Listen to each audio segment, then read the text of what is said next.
Quando uma parte do texto estiver em negrito, vocês ouvirão um pequeno sino no início e no final deste texto. Carta 7, parte 4. Algumas psiques são capazes, graças aos seus campos mentais e emocionais mais espiritualizados, de rivalizar com a consciência egocêntrica e empreender atos atenciosos e cuidadosos, que apenas podem proceder dos impulsos da alma provenientes da realidade divina. Portanto, é preciso ter o maior respeito e consideração por todos os seres vivos.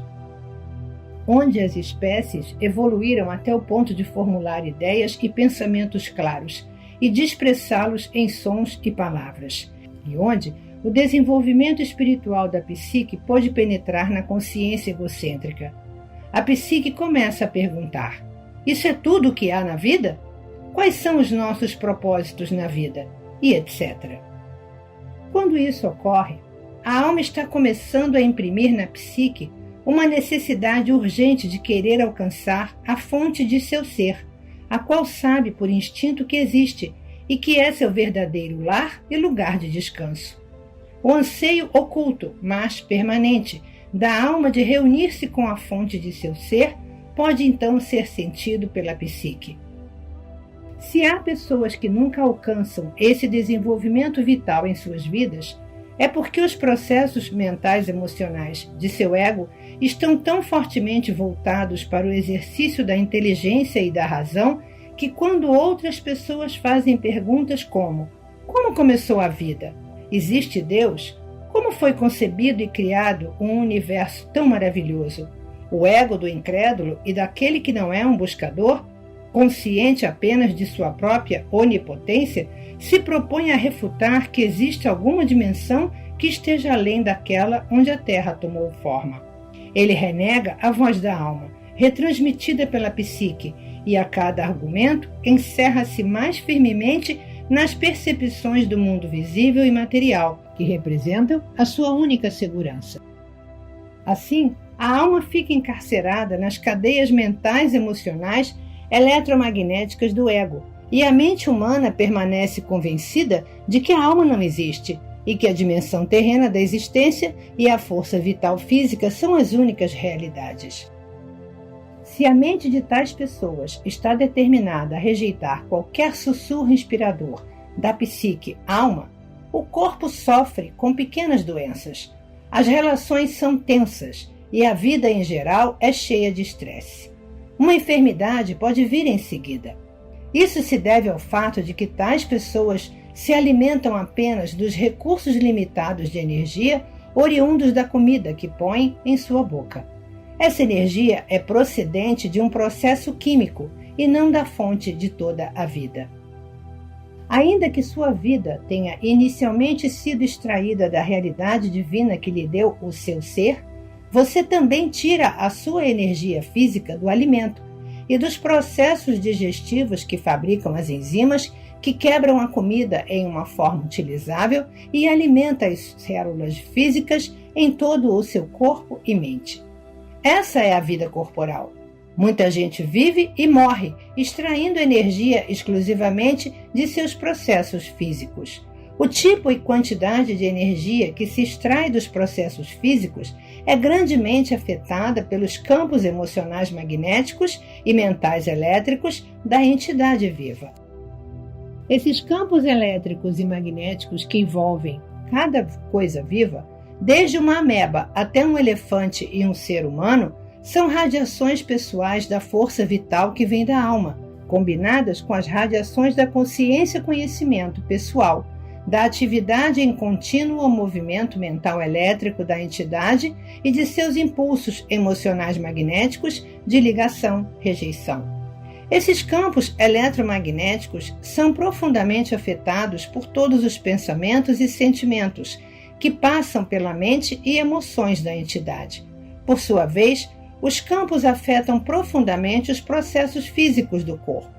Eles melhoram ou pioram a saúde do corpo segundo o estado de consciência pessoal. se está em harmonia com as radiações da força vital, da inteligência, amor divino, ou em conflito com eles, devido aos impulsos autocentrados do ego.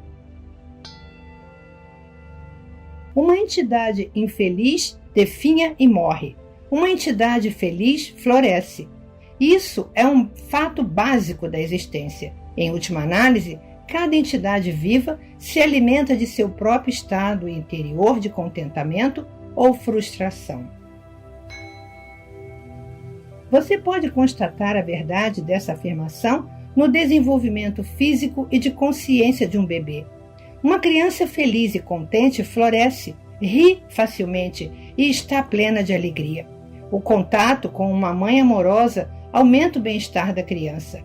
As radiações amorosas e felizes da mãe para com o bebê alimentam as radiações da consciência do pequeno, que por sua vez aumentam a força em seu pequeno corpo. À medida que a criança se desenvolve, sua personalidade em desenvolvimento começa a colorir as radiações de sua alma com uma força de consciência brilhante ou escura, a qual reforça a saúde da criança ou a diminui. Uma pessoa com poderoso psiquismo vê os campos eletromagnéticos enfraquecerem em um indivíduo ou animal com seu campo energético diminuído, ainda que no momento nem o indivíduo nem o animal registrem enfermidade física. Pode passar um dia ou mais antes que o corpo em si comece a manifestar a diminuição de energia da consciência através de alguma forma de esgotamento ou enfermidade.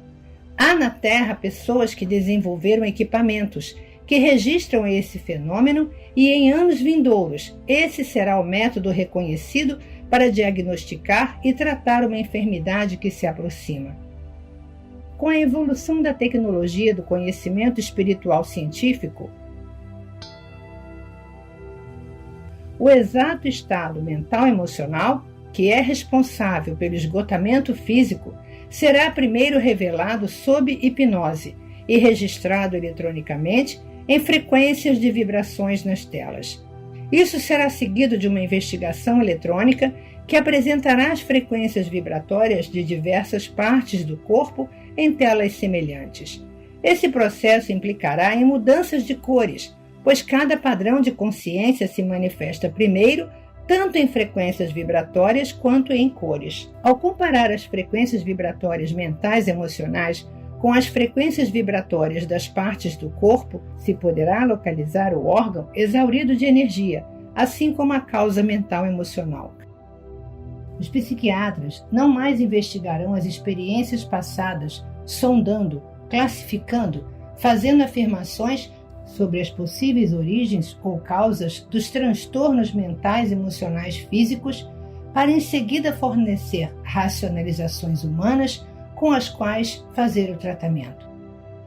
A verdade sobre o estado espiritual do homem interior será claramente revelada e constituirá a base segura para a necessária instrução espiritual e meditativa e para o trabalho mental a ser feito para que o homem possa recuperar a saúde, a vitalidade, as perspectivas e metas, assim como uma capacidade mais profunda para o amor incondicional.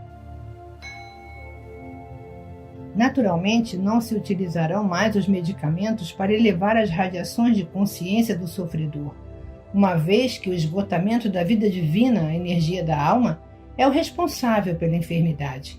A ele ou ela será ensinado como elevar as frequências vibracionais da área afetada do corpo de maneira sistemática e deliberada, e como lidar com as circunstâncias pessoais que causam o mal-estar psicológico e o esgotamento da energia da alma. O paciente também será consideravelmente auxiliado pelo influxo de energia divina nas mãos daqueles que são verdadeiros canais de pura vida espiritual. Com os procedimentos de revitalização, as novas percepções e o controle dos impulsos egocêntricos, a condição física se restabelecerá rapidamente em poucos dias, se não for imediatamente. Entretanto, ao ler estas cartas, você pode começar a efetuar a sua própria cura. As instruções referentes à realidade divina que impulsiona a existência são primordiais em seu próprio tratamento. assim como a maneira correta de harmonizar-se com ela e de extrair vida divina no processo de cura. Quando você começa a extrair a vida da realidade divina por meio de sua busca espiritual, fazendo perguntas, meditando, lendo e orando, você começa a abrir a sua psique enclausurada no sono da consciência egocêntrica terrena. Você atrai para sua mente e suas emoções a natureza da realidade divina em si. Tudo o que passa pela sua mente e emoções é passado aos campos eletromagnéticos que estão à sua volta. Isso contribui para a sua força. Quando seus campos eletromagnéticos são energizados pelo poder que você extrai da realidade divina, então o poder regressa a seu corpo físico e cada órgão torna-se cada vez mais saudável e qualquer disfunção é gradualmente eliminada. É vital que você lembre desses processos relativos aos campos físicos eletromagnéticos, porque o conhecimento o inspirará e encorajará para a sua meditação diária e sintonização com a realidade divina. Se sua busca sincera e meditações forem dirigidas para a verdade do ser, e não para alguma terrena forma religiosa de crença, uma espiritualidade superficial e espúria, ou para qualquer objeto material que você acredite que possua poderes, gradativamente a sua própria natureza irá se alterando, e você estará consciente dos demais e de suas necessidades de um modo jamais sentido antes. Você se tornará mais empático, compreensivo, afetuoso, compassivo e gentil.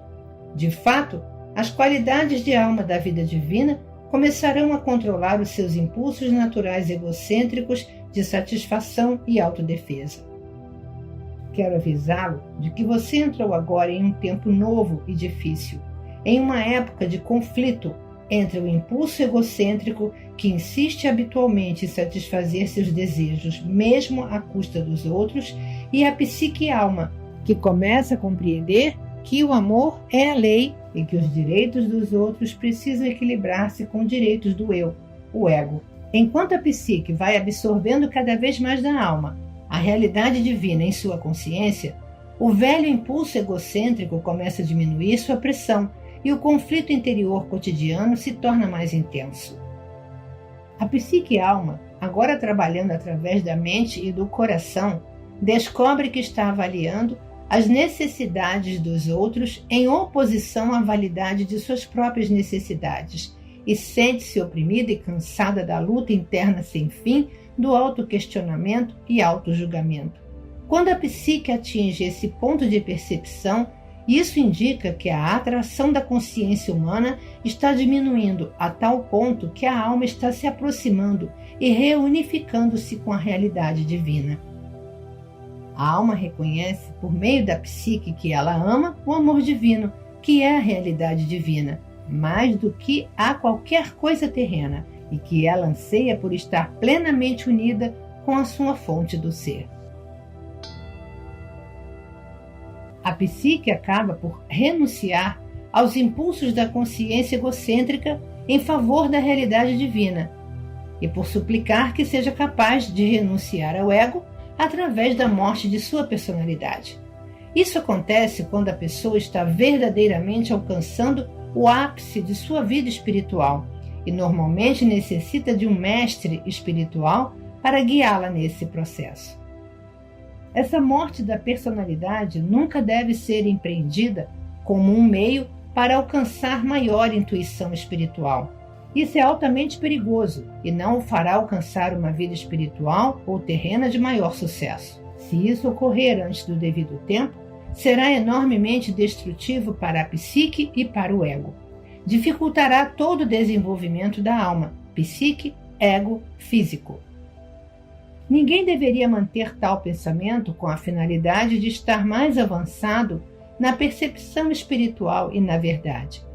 Tal ato de força de vontade será autodestrutivo, uma vez que nasce inteiramente do impulso egocêntrico de ser espiritualmente mais importante. Quando essa experiência de domínio do ego se dá no momento apropriado, de maneira correta, a alma, por meio da psique, está em grande parte livre para comunicar-se diretamente com a realidade divina, uma vez que a contínua conversação da consciência egocêntrica silenciou. A atração exercida pela Terra não é mais soberana. As ambições autocentradas se enfraquecem, o desejo por posses pessoais se dissolve, a paz reina na mente. A alma, que agora fala claramente através da psique, anseia elevar, alimentar, contribuir com o crescimento de outras almas, educar, nutrir com compreensão e ternura, sem nenhum desejo de recompensa ou autoengrandecimento. Quando a alma é atraída cada vez mais próxima para o contato e sintonização com a realidade divina, a sua única meta terrena é a de tratar o próximo e a outras pessoas com o mesmo tipo de interesse e consideração que ela necessita para si, para florescer e ser feliz. Dar torna-se tão fácil quanto respirar, e no final torna-se um privilégio trabalhar pelos outros e com os outros, para a promoção de seu mais elevado bem. Isso é o amor divino em ação. No entanto, não há nenhum sentimentalismo na realidade divina. A intenção por trás da individualização foi a de permitir que a realidade divina em si experimentasse a sua própria natureza de criatividade, alegria e realização pessoal. Por essa razão, quando eu estava na Terra, tracei claramente os limites entre dar e receber, dizendo: faça aos outros aquilo que deseja que façam a você. Essa afirmação foi um alerta amoroso, significando que se colhe o que se semeia. Isso também é uma orientação para o comportamento. Se você fizer para os outros o que gostaria que fizessem para você, então pode estar seguro de que você está agindo unicamente do ponto de vista do amor. Se outras pessoas não querem o que você gostaria que fizessem para você, então trabalhe por tentativa e erro. Dê um passo positivo em frente, cumprindo um ato de amor verdadeiro. E se isso for rejeitado, você ganhou a oportunidade de descobrir o que seria mais bem apreciado no futuro. Dessa maneira você cresce no ato de amar. Eu também disse: ame o seu próximo como você ama a si mesmo. Isso significa que você deve ter a mesma consideração com o conforto do outro como a que tem com o seu próprio. Isso também significa que qualquer coisa que você deseje para outras pessoas, você ficaria feliz que elas desejassem para você. Isso significa que você deve pensar sobre as outras pessoas aquilo que você ficaria feliz que elas pensassem sobre você. Isso significa que a sua consciência inteira deve dirigir-se para o cuidado e para a preocupação com os outros, não importando o que eles façam para prejudicá-lo. Todos os seres humanos estão vivendo em uma selva de desejos, metas, fragilidades, decepções, raiva e frustração. Dessa consciência devastada pela guerra, chegam muitas respostas e ações débeis e mal avaliadas. Por isso, contemple a fragilidade, perdoe a indelicadeza e deixe-a voltar para o nada de onde ela saiu. A única verdade e realidade de sua vida é a consciência divina, inteligência, amor. Mantenha-se firme nessa compreensão todo o tempo. Para encontrar o reino dos céus, no qual a alma está em harmonia com a realidade divina, deve chegar um tempo em seu desenvolvimento no qual você não desejará ser atraído para as percepções e consciências terrenas, nas quais vivem os seres humanos entre si. Você ansiará por retirar-se completamente e dedicar-se a disseminar para os demais o seu próprio contato com a divina realidade. Tenham o cuidado de não impor o seu caminho espiritual para os outros, estejam eles ou não no caminho espiritual. Ao mesmo tempo, você deve preservar a sua própria serenidade e não permitir que outros se aproveitem de sua boa natureza. Você deve claramente marcar seus limites entre o que é certo e errado. Evitar que o egoísmo dos outros invada sua intimidade. o que provavelmente destruiria a sua paz de espírito. Para garantir isso, não há necessidade de que sua consciência egocêntrica assuma o domínio novamente. Você pode proteger a sua intimidade pacificamente. Você recebeu a inteligência para alcançar esse propósito necessário com o mais alto grau de amor. Lembre que o edifício espiritual de vibrações de consciência que foi construído a partir de seu contato com a realidade divina e de seu modo diário de pensar, sentir e viver é sacrossanto. Tome cuidado para não ser preso novamente nas vibrações inferiores de pensamentos e reações dos outros. O seu propósito mais elevado na Terra sempre é o de promover o bem espiritual e terreno mais elevado para cada entidade viva, humana ou menor. Não o faça pela descida ao nível vibratório daqueles que estão em necessidade. Mas se existir a disponibilidade de escuta e aceitação, estenda a mão e ofereça a sabedoria que o conduziu ao seu santuário, o seu santo dos santos, na mente, emoções e condições de vida. Em caso contrário, guarde a sua paz. A simpatia e a compaixão devem ser imparciais. A empatia o arrastará para baixo e envolverá suas vibrações de consciência espiritual no nível vibratório humano. Isso possivelmente criará conflitos lá onde você tinha sinceramente a intenção de elevar e curar. Evite isso, pois diminuirá suas energias e derrotará seus propósitos espirituais. O amor puro se interessa unicamente pela elevação e pelo progresso espiritual, pela cura e o alcance do reino dos céus. O amor divino é um sentimento de compaixão calorosa, carregado principalmente com o anseio de capacitar o amado a crescer, criar, ser nutrido e nutrir, ser curado e curar, ser educado e educar, ser protegido e proteger, satisfazer suas necessidades e poder satisfazer a necessidade de outros, tudo em um sistema claro de lei e ordem. Isso é o amor divino, lei em ação. Quando seu propósito mais elevado torna-se o propósito divino em ação, o ego, o núcleo de sua individualidade é então controlado pela sua alma. O impulso do ego torna-se o verdadeiro defensor e protetor de seu conforto pessoal. Porém, agora trabalha inteiramente em harmonia com as diretrizes de sua alma, a qual extrai sua natureza da realidade divina. Repito, não há sentimentalismo na realidade divina, nenhuma remoção dos limites que asseguram a lei e a ordem para agradar às exigências do egoísta, nenhuma rendição face à obstinação de alguns. Sempre se deve ter em mente que todas as pessoas devem respeitar umas às outras. Deve-se respeitar os direitos dos outros, a privacidade, segurança, paz de espírito e harmonia.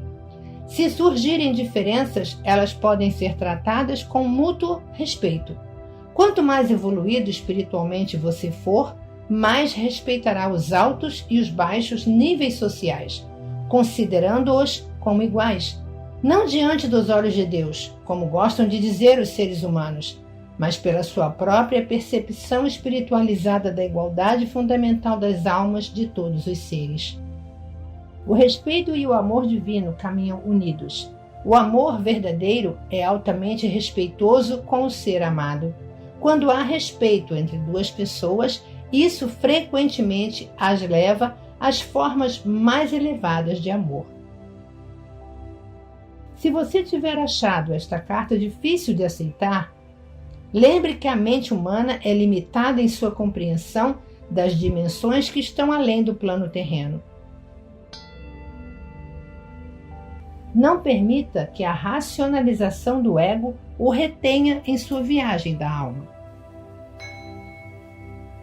Em minha próxima carta, desenvolverei o tema do amor divino e me estenderei nos detalhes sobre o amor próprio egoísta, mostrando exatamente como as emoções magnéticas estão atualmente controlando os seus pensamentos, sentimentos e vidas. Delinearei as coisas que você pode fazer para superá-las, e ao final dissolvê-las em sua consciência. O meu propósito é conduzi-lo ao longo do caminho do autodescobrimento e avanço espiritual, a fim de que você possa entrar imediatamente na luz, enquanto ainda está na Terra e não somente quando passar para a próxima dimensão da existência. Neste momento, você está vivendo uma escura e carregada existência, em lugar de viver conscientemente na consciência divina, adentrando nela e permitindo que ela permeie e alegre o seu pensar e suas experiências na vida. Saiba que minha consciência crística está sempre com você e que você pode ter acesso imediato a mim quando me chamar. Deixe que isso seja um conforto para você, mas não uma muleta. Eu sou apenas a porta para a sua própria iluminação e sua própria ascensão à consciência crística.